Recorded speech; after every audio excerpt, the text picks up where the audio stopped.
I have 3 practical arts and crafts ideas you can make with things you find outside this summer. For the first one, we are looking for a big rounded rock that's flat enough on one side to stand on its own. I found 3 and thought I'd decide between them later. I washed them all with rainwater and an old dishwashing brush and let them dry.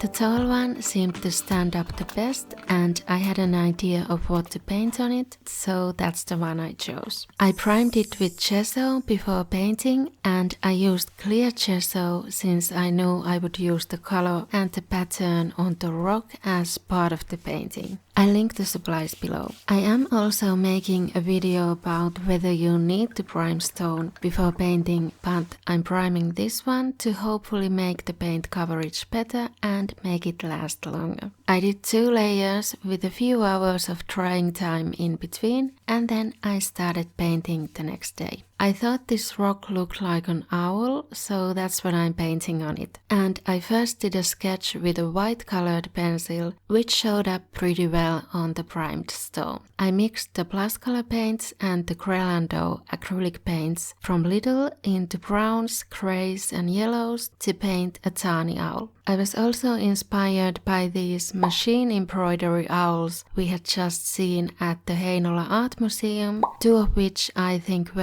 an eagle owl and a boreal owl, but I suppose the 3rd one was in fact a baby tawny owl. I used more time on painting the face than the rest of the bird and the stone does show through the feathers a bit, but it's fine since the owl and the rock are similar colors anyway. If you didn't already guess what this is, it's a door stopper. We have an issue with the wind slamming the doors shut at the summer cottage and we've been using a chair to keep them open, but a custom door stopper is a cuter way to do it. It's not the easiest to move like this though, so I think we need to figure out some kind of a string back for it so it's easier to lift it. I did also varnish it to seal the painting. Next one. We need wood slices, so I found a dry wood log that hopefully wouldn't crack when I saw it. I sawed about 1 to 1.5 centimeter wood slices from it. I did 3 of them to make a little set.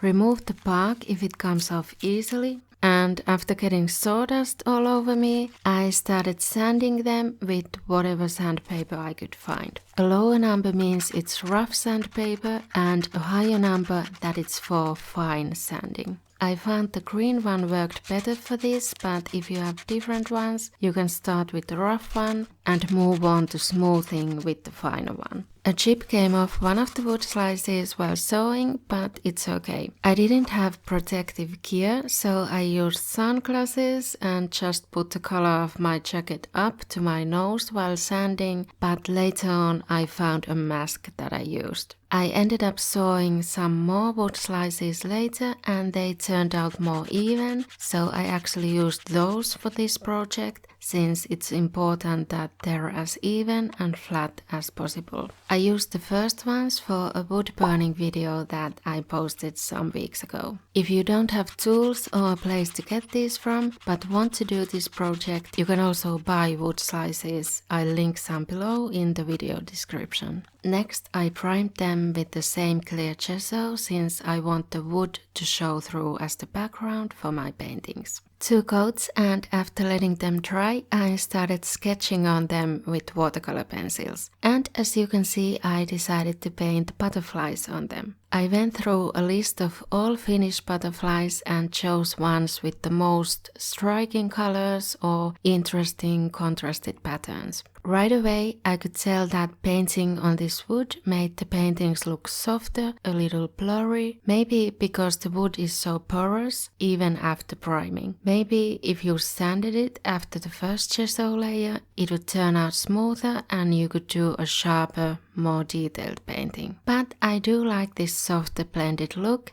and it especially worked in making the center part of the butterfly look like fur, which is what it's supposed to be. And a hard brush worked well, as I already noticed in my previous wood painting video. I used a big rounded brush for the base colors and a smaller one for the details of the patterns on top of the softer areas. The first butterfly was a small tortoise shell, the second one was a northern checkered skipper, except I only had the Finnish name, but I needed the English one to search for reference photos, so an online translator gave me the name Black Spot Creeper, which turned out just to be a direct translation and not the actual name of the butterfly species, and I of course found no reference photos at first. Once I found the real translation, Pixabay auto-translated that back to Finnish as ruudullinen kippari, which certainly is not the name of this butterfly species. I don't know, I just thought that was so funny when it happened. The third one was a peacock butterfly.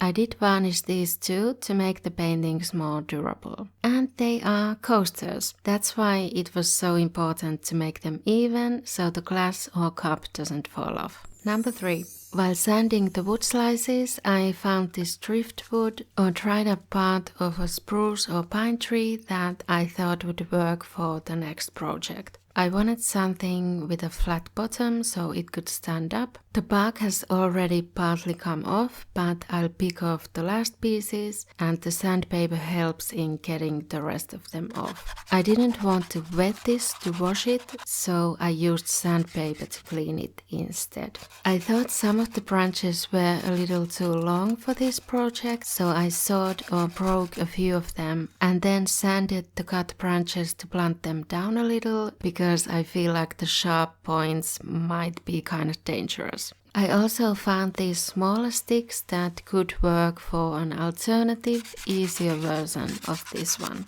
I did let the wood dry for a few weeks before painting and then I primed it with white gesso. If you want to just paint some patterns over it and leave the background the color of the wood, use clear gesso instead. After 2 coats of gesso, I went in with acrylic paints to do a gradient from white to light blue to lilac to pink and back to white. The colors turned out a bit darker than I wanted, so I tried painting a white layer over them to make them lighter, and then they turned out too light. So finally I just mixed them light enough, as I should have in the first place, and redid the painting one more time. And then I painted these white rainbow-like patterns over the gradient. Next part was the hardest and a lot of trial and error. The bottom of the wood had to be sawed and sanded even, and I needed a square piece of wood as a base for it to stand on. My mom thought it was best to drill holes in both pieces, so she did that, and then we could use a screw to attach the pieces together by hand with wood glue in between the pieces. It was impossible to get the screw completely in, so I added felt pads to the bottom to leave space for the screw to keep this thing stable and not wobbly.